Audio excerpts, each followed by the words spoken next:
Imagine you're buying a used car. The seller starts the price at $15,000. A moment later, they say, "But for you, I can do $12,000. Suddenly, $12,000 feels like a fantastic deal. Now, picture a different seller with the exact same car. They start the price at $10,000 and won't budge. Now, paying $12,000 for that car feels like a terrible deal. It's the same car. So, what's really going on here? Why does our feeling of value change so dramatically based on an arbitrary number we heard just moments before? This reveals a strange and powerful quirk in our minds. We all believe we are rational beings, but the truth is, our thinking is constantly being influenced by hidden biases. To understand this, we need to look at the groundbreaking work of Nobel Prize-winning psychologist Daniel Kahneman. Chapter 1. The Analysis. The Two Minds and Their Glitches. The answer lies in understanding that we have two very different systems of thought operating in our minds. Let's call them the autopilot and the pilot. The autopilot, System 1, is your fast, intuitive, and emotional mind. It's your gut feeling. It operates automatically and is designed for one thing: speed. It uses mental shortcuts to make split-second judgments.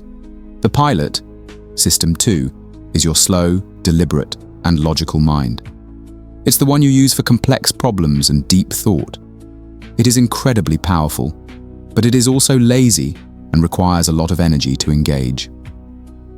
The car price example is a classic mental shortcut called the anchoring effect, where our autopilot latches onto the first piece of information it receives. But this is just one of many glitches in our thinking. Another powerful glitch is the availability heuristic. This is our autopilot's tendency to mistake how easily something comes to mind for how likely it is to happen. For instance, after watching a dramatic news report about a shark attack, we become terrified of swimming in the ocean, even though statistically, we are far more likely to be harmed by a falling coconut. The vivid, emotional story of the shark is more available to our brain than the boring statistics, so our autopilot assumes it's a bigger threat. Then there's the confirmation bias, perhaps the most dangerous glitch of all. This is our autopilot's deep desire to be right. It actively seeks out information that confirms our existing beliefs and ignores or dismisses anything that contradicts them. We don't see the world as it is. We see the world as we are. If you believe a certain investment is a genius idea, your mind will unconsciously filter the news to show you only the articles that support your belief, making you feel brilliant right up until the moment it crashes. These glitches, anchoring, availability, and confirmation, are not signs of a broken brain.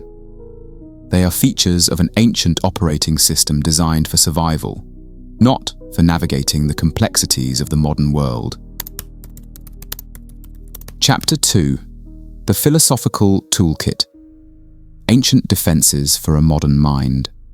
This isn't a new problem. For thousands of years, philosophers have been the original explorers of consciousness, developing methods to deal with this flawed autopilot and consciously engage the wise pilot. First, the Socratic defense against the confirmation bias. The foundation of Western philosophy is a simple two-word command from Socrates: know thyself. But this wasn't just about knowing your values. It was about knowing the flaws and biases of your own mind. The Socratic method, a relentless process of questioning, is the ultimate tool against the confirmation bias. Socrates famously said, "The only true wisdom is in knowing you know nothing." This is an active stance. It's the humility to assume that your current beliefs might be wrong, and the courage to actively seek out opposing views. Imagine a successful CEO is about to launch a new product she is passionate about. Her whole team agrees it's a brilliant idea. The confirmation bias is running strong.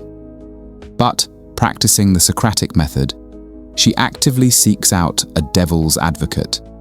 The one person she knows is a skeptic, and asks them to try and tear the idea apart. She isn't looking for praise. She is looking for the truth. She is using Socratic wisdom to defend her company against the comfortable illusion of her own bias. Second, the Stoic defense against the availability heuristic. The availability heuristic preys on our emotional reactions to vivid stories. The ancient Stoics were masters of emotional regulation. Their tool was a rational pause, a separation of impressions from assent. The great Stoic emperor Marcus Aurelius constantly reminded himself to see things with objectivity. He wrote, "Everything we hear is an opinion, not a fact. Everything we see is a perspective, not the truth." Imagine you see a terrifying news story about a local crime.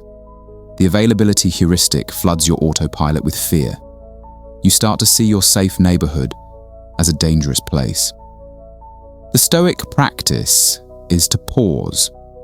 You acknowledge the feeling of fear, the impression, but you refuse to immediately assent to it as the whole truth. You engage your pilot. This is one story. What is the actual data? What is the statistical reality? By creating that space between the vivid story and your belief, you see the story for what it is, a single event, not a universal truth. You reclaim your peace from the grip of a dramatic but misleading narrative. Finally, the Buddhist defense against the anchoring effect. The anchor works because our autopilot mind clings to the first thing it encounters. The entire practice of Buddhism is about learning to let go. The practice of mindfulness is the ultimate training for your pilot. It's the art of observing your autopilot's thoughts and clinging behaviors from a distance, without getting entangled in them. A Zen master would say your thoughts are like clouds passing in the sky. You are the sky, not the clouds. The anchor is just one of those clouds. When you practice mindfulness, you learn to see the anchoring effect happening in real time.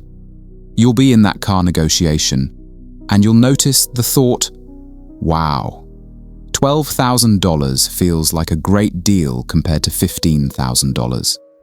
But instead of being controlled by that thought, you can just observe it as a mental event, a suggestion from your autopilot.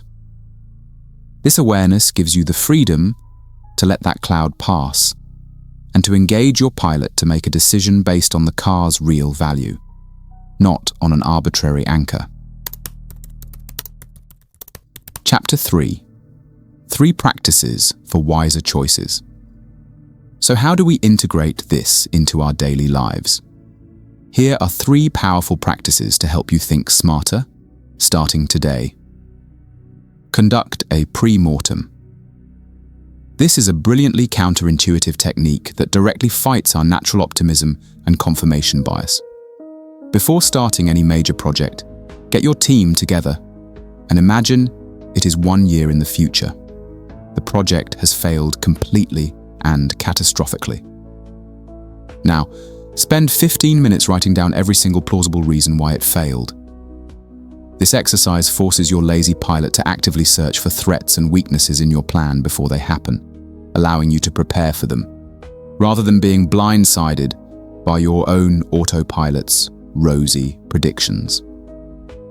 Actively seek the outside view. Kahneman argues this is one of the most effective ways to improve decision-making. The inside view is our own biased personal feeling about a situation. The outside view is the objective statistical data from similar situations. For example, when planning a home renovation, your inside view might tell you, "I'm organized. This will only take 3 months and cost $20,000. The outside view, the data from thousands of similar renovations, might show that the average project actually takes 6 months and costs $35,000. A wise person learns to find and trust the outside view over their own optimistic autopilot. Keep a decision journal. This is a practical application of Socratic self-examination. At the end of each day or after any significant decision, take 2 minutes to write down the following. 1. What was the decision? 2. What was my immediate gut feeling, my autopilot suggestion? 3. What was the more reasoned, logical analysis, my pilot's input? 4.